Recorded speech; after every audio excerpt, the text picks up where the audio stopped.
Hello, my friends. Welcome to another episode of Ask a Sex Therapist.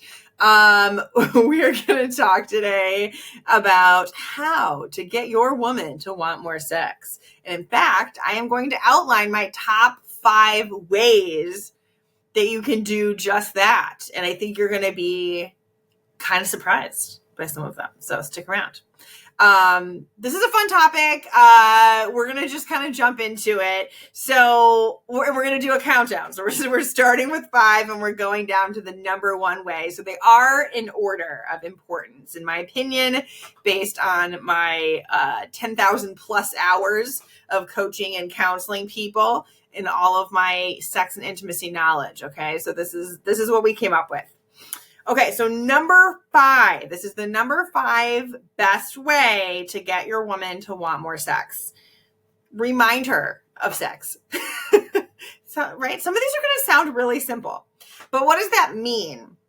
And why is this something that I'm picking? So the reason I'm picking this one is because a lot of people, and especially people who identify as women or maybe more in estrogen dominant bodies, as opposed to a testosterone dominant body, which don't quote me on that like scientifically, but you know what I mean. The more often have responsive desire, and responsive desire is a type of desire. It's either spontaneous or responsive. And basically what it means is that you need some kind of sexual stimuli. Like you need like a prompt almost, you know? It's like you need your inspiration to kind of get into sex mode. So this could look different for different people, right? This could be flirting. This could be excitement about something new. This could be watching something sexy, whether it's just like, maybe you watch a sexy dance number on Dancing with the Stars. Maybe it's porn, right? Maybe it's something in between. Maybe it's just like a love scene in a movie that you like. This could be dancing in the kitchen together and just having a romantic moment. This could be just sort of like grazing them when you walk by, just sort of like hinting at a little touch to come, you know. It might be like, ooh, my partner just trailed their fingers gently over my body as they walked by in the hallway. I wasn't expecting that.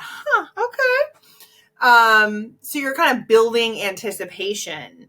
You're letting her mind go there, right? And if you don't know, well, what actually gets her mind to go there? Or you might even be thinking, well, nothing seems to get her mind to go there these days.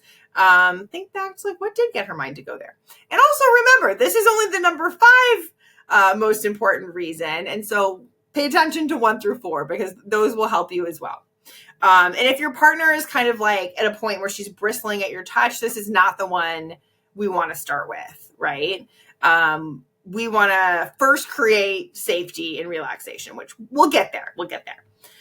Okay. The number 4 best way to get your woman to want more sex with you,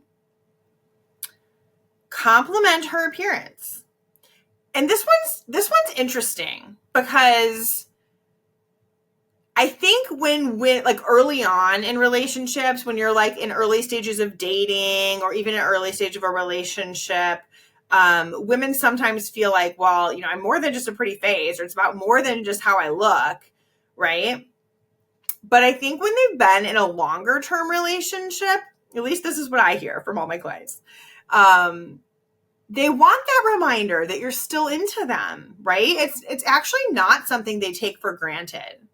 And it's something that, you know, as partners, we can forget. You know, it's like, well, of course I'm into you. Of course I think you're good looking. Yeah, that's why I picked you. That's why I'm still with you. That's like why I want to have sex with you to begin with. Right? So to you, it might seem like super, super obvious.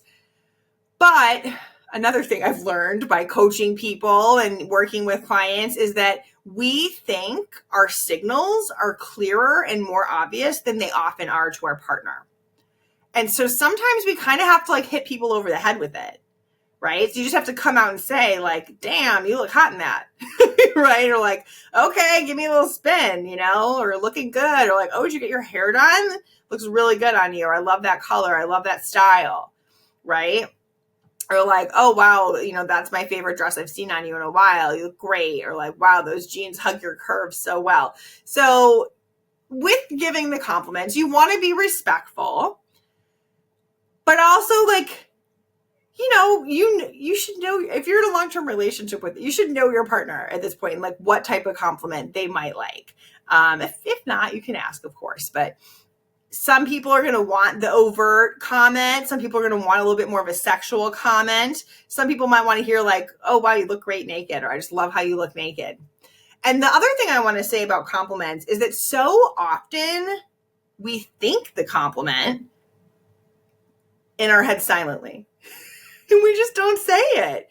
And sometimes when I'm working with clients in the Pathway to Passion program, we'll have this discussion and they'll kind of be like, oh, well, I did have a sexual thought about my partner, but I guess I didn't say it.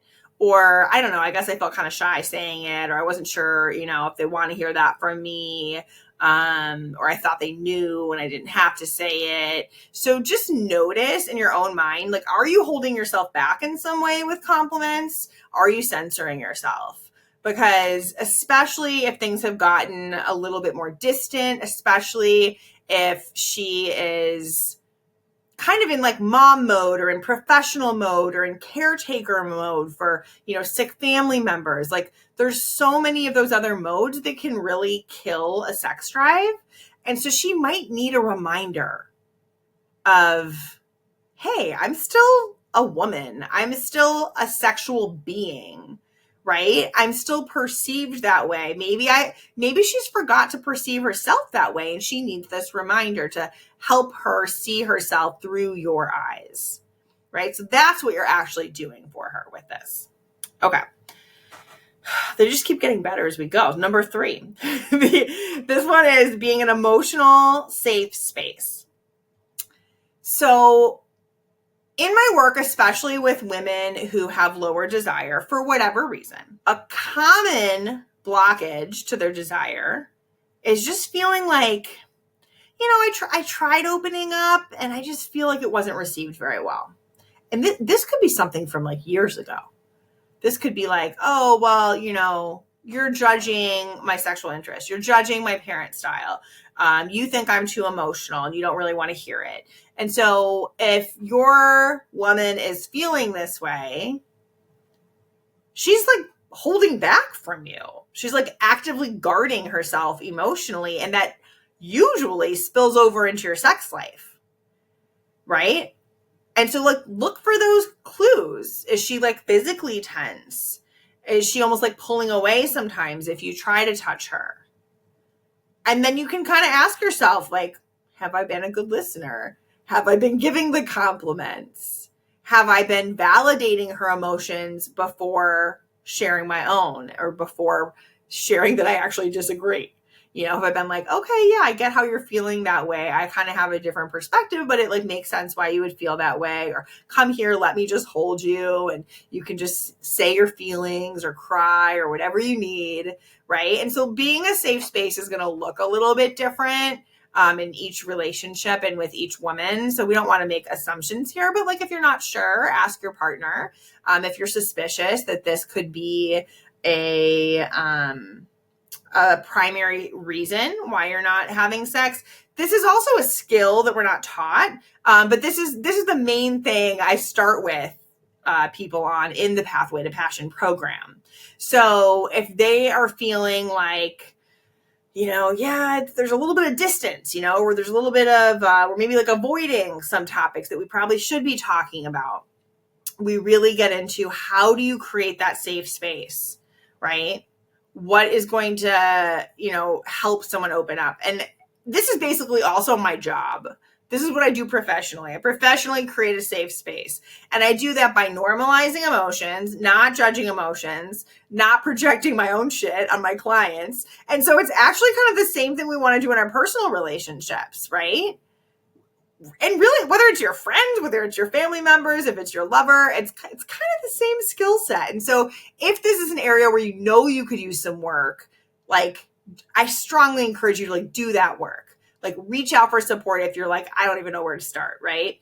But it's such a worthwhile thing to learn And really not just for your relationship partners, but also for yourself, because it's also teaching you like, how do you manage your own emotions in a healthy way so that you can create that space for people. So helpful. Okay. Number 2, we're getting closer. Number 2 is another one that sounds simple, but we sometimes have to operationalize it. Number 2 is help her relax. Yeah, relaxing. A lot of us are not good at this. We're just tense. We're like little balls of stress, right? And we're just kind of like, oh, just life is stressful, and money and children and work and cleaning the house and feeling like we should. There's a lot of shoulding, right? Oh, well, I should do this. I have to get back to this person. There's a lot of prioritizing other people, unfortunately, at our own expense sometimes. And I think that women are especially prone to this. You know, I think there's some biological factors and some social conditioning that make us a little bit more like, oh, we're going to nurture, we're going to take care of everybody else. We're going to make sure that everyone else is happy, that everyone else's needs are met. And there's an element of that that can be very fulfilling. And there's an element of that that kind of has a dark side where, well, who's looking out for you, right? And then you start falling apart and then you can't support anyone, right? And so as a partner to such a creature who is amazing and giving and all of the things, one thing you can do is think, how can I take some load off her plate? Is she working late? Oh, maybe I can have dinner ready for her. Is she physically just tired and sore? Maybe I could book her a massage or see if she wants me to call her chiropractor for her because she's so busy. Right? Maybe it's like, you know what? I'm going to get a housekeeper this week, or I'm going to clean the house so she doesn't have to. And so, this is I don't know if you've ever heard of Porn for Women. It's kind of a joke, but they have those books that are like Porn for Women. And it's like men ironing shirts. It's a little gender biased, but it could be a non-binary person or a female ironing a shirt as well. So the gender part doesn't matter, but the idea does. The idea is so true that, it's the effort, it's the thoughtfulness that goes into something like that makes a woman feel like, oh, wow, this person almost got in my head, anticipated my needs, and then took action on it so I didn't have to worry about it. And so I think we really realize that's some next level partnership there. That's attractive. That is a sexy quality. Right? I had a boyfriend one time who I went to hang out with my girlfriends, and he cleaned my apartment while I was gone. And I was like, who is this guy? Right? I was like, oh my God, I feel like I'm a queen and he's just making my life better. Right? It's who doesn't want to have sex with that guy? So that's what you want to keep in mind. Make your woman feel like a queen. That's she deserves that she doesn't have to shoulder everything herself. So many of my clients, and it's not just women, but today's episode is about this, are doing so much. They're taking on so much. They're carrying this heavy emotional load. And sometimes they feel like they're doing it by themselves. So just kind of swooping in and helping in whatever way. And here, I'm going to give you bonus points if you want extra credit. Okay, so you're going to swoop in and help. Try not to ask her. If she has to sort of project manage you and be like, oh, well, here's where I need help. Then it's oh, well, no, just do this. Never mind, I'll do it myself. That's what winds up happening, right? And so the bonus points is you don't ask her. You don't make her figure it out. You don't make her project manage you. You figure it out. And then you do it. And then you get extra points as opposed to just asking her where you can help out. It's still nice to ask someone where you can help. But at least in the long run, I would say aim towards what are the things that really help alleviate some stress for her. Okay. So if you're enjoying this list, make sure you're following the show. We have more amazing episodes coming up. We've got some listener Q&As. We've got some episodes about letting go of anxiety around sex. We have some pretty awesome guests and authors coming up. So make sure you're following the show if you want more of this content. And that brings me to our number one. Again, it's going to sound really simple, but profound and very, very present. So the number one way that you can get your woman to want more sex with you is to listen to her. Listen to her. And let's break it down a little bit. So when I'm saying listening, it really is about presence. It's about paying attention.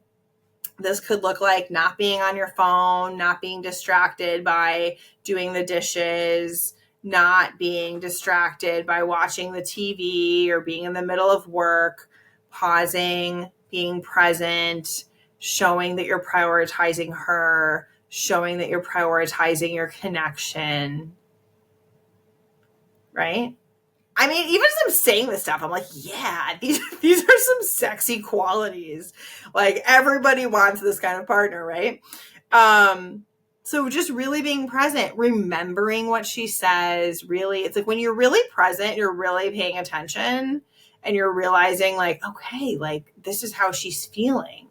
That's important to me. Let me understand why. So when you're kind of showing a gentle curiosity, you know, like, oh, I didn't realize you were feeling that way. What's going on with that? Or what's going on at work? Or I didn't realize that, you know, when I was giving you space, you didn't actually want it and you felt ignored. Okay, like, so what do you actually want in those moments? So showing the interest, being an active listener, asking some follow-up questions, checking for understanding, right? Let's say you're resolving a conflict and you're kind of like, okay, so, you know, what I'm hearing is, you want me to take some more initiative with sex. Is that correct? Or you want me to stop, verbally initiating and instead just come up and like kiss your neck, right? And it could be like, oh, okay, yes. Or like, oh, well, no, that's not exactly what I meant. Okay. Well, it gives you a chance to really make sure you're understanding, and that effort will not be ignored. And I think so often, you know, my female clients come in and they're kind of like, well, I've asked this many times. It's not happening, you know, whether it's for something different in the bedroom, maybe a different technique, or more focus on fingering instead of oral, or more longer penetration, a shorter amount of penetration, more foreplay, approaching her different times of day when she's more open and receptive. There's a lot of areas, right? And I want to say with this too, listening is not about being perfect at all. It really is about being present and showing that you are understanding her. Like if a woman is feeling like you're there, you see her, you get her, you care, like you're in. That's what I have to say about that. You know, she's going to be like, okay, yes, this is a person I want to make some more effort for. This is a person I'm attracted to. This is a person who I feel safe being vulnerable with because of the way they show up for me. Right? And so with this list of 5 things, just notice for yourself, where are you already getting an A or an A plus? And where are you like, yeah, I'd probably only give myself a C on that one. That's an area to work on, right? So pick one thing and see how you can kind of become that much of a better partner. Because that's really what this list is about. Like, how can you show up with your A game? And you might be also saying, well, I'm tired. I want someone to make my dinner. I want someone to do this for me. I think the place we need to get to in a relationship is letting go of that and making sure that we are meeting our own needs so that we have enough to give, right? Because if we're waiting for our partner to show up and our partner is waiting for us to show up on a higher level, guess what happens? Nothing gets better. Whereas when I work with clients, for example, where they're willing to kind of let go of like waiting for their partner to give it more, it's because it's coming from fear. When we do that, it's coming from fear. It's like, well, I don't want to be more vulnerable and try harder and put more of myself into this relationship if I don't know I'm going to get it back. But that's a fear-based mentality and nothing good is going to come from that. Right? And so that's where some individual work, which, I also do individual work with the couples that I work with, is needed, but some individual work on the internal security so that you feel safe being vulnerable, even if your partner doesn't show up in the way you want. And you can also kind of create a little bit of structure around it for yourself. Like, you know what? I'm going to give it my A+ game for 3 months. And if I'm not getting anything back at that point, then I maybe do need to reevaluate. Because I'm not suggesting like be a doormat or just, put everything you have into this and get nothing in return. But it might be that for a while until your partner is like, oh, wow, you're actually changing. Because they might also be like, okay, what's in the water? Why are you all of a sudden like making all this extra effort? But if you show consistency, they'll be open to it. So just realize sometimes you need to take care of yourself first before you can do this kind of effort, and that's okay. And be honest with yourself about that and see how you can put those supports in place first. So I hope that this was really helpful. I'm going to recap the list one more time. So number 5, remind her about sex, flirt, dance in the kitchen. Number 4, compliment her appearance. Let her know that you still find her sexy. Number 3, create an emotional safe space. You be vulnerable, non-judgmental, great attitude. Number 2, help her relax. And number 1, listen to her. So I hope that this list was helpful. I hope that this leads to more sex and connection and passion and intimacy and all of the good things. So thanks everybody for listening.